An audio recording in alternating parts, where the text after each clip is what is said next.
ഒരാൾക്ക് എത്ര പേരെ പ്രണയിക്കാം? എത്ര പേരെ പ്രണയിച്ചാലും ഒരാളുടെ മാത്രം ഒരു പ്രത്യേക ഇഷ്ടം ഉണ്ടാകും. മറ്റാരോടും തോന്നാനാകാത്ത വിധം ഒരു പ്രത്യേക ഇഷ്ടം.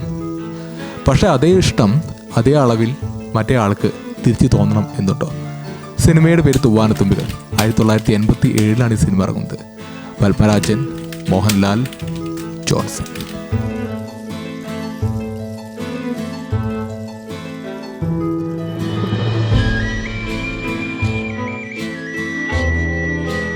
താൻ ശാരീരികമായി ബന്ധപ്പെടുന്ന പെണ്ണ് അവളൊരു വെർജിനാണ് എങ്കിൽ താൻ അവളെ തന്നെ വിവാഹം കഴിക്കും, മാരേജ് ചെയ്യും എന്ന് പറഞ്ഞ ജയകൃഷ്ണൻ്റെ അയാളുടെ തന്നെ ശൈലിയിലെ ഒരു അന്ധവിശ്വാസത്തിനപ്പുറത്ത് അയാളെ സംബന്ധിച്ചിടത്തോളം ക്ലാര ഒരു അത്ഭുതമായിരുന്നു.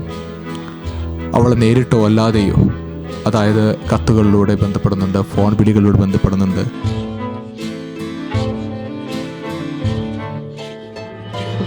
അതല്ലെങ്കിൽ നേരിൽ കാണുമ്പോൾ അല്ലെങ്കിൽ നേരിൽ ബന്ധപ്പെടുമ്പോൾ അയാൾ അനുഭവിക്കുന്ന വല്ലാത്തൊരു വൈകാരിക തീവ്രതയുണ്ട്. ഓർഗാസം എന്നൊക്കെ പലരും പറഞ്ഞ് വിളിക്കുന്നത് പോലെ. എനിക്ക് ഓർമ്മയുണ്ട്, ആദ്യം ഞാൻ അവൾക്ക് കത്തെഴുതുമ്പോൾ മഴ പെയ്തിരുന്നു.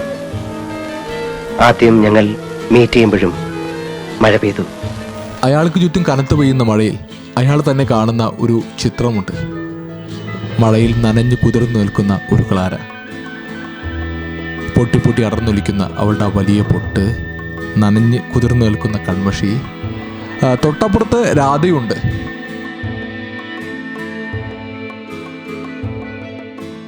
രാധ അറിയാം, പാർവതി അവതരിപ്പിക്കുന്ന ക്യാരക്ടറാണ് രാധ. അവളുടെ അടങ്ങാനാവാത്ത ഒരു സ്നേഹമുണ്ട്. പൂർണ്ണമായിട്ടല്ലെങ്കിൽ കൂടിയും വിട്ടുകൊടുക്കുവാനുള്ള അല്ലെങ്കിൽ വിട്ടുകൊടുക്കാൻ തയ്യാറാകുന്ന ഒരു പാതി മനസ്സ് നമുക്കവിടെ കാണാൻ പറ്റും. എന്താ കുട്ടിയുടെ പേര്? ക്ലാര.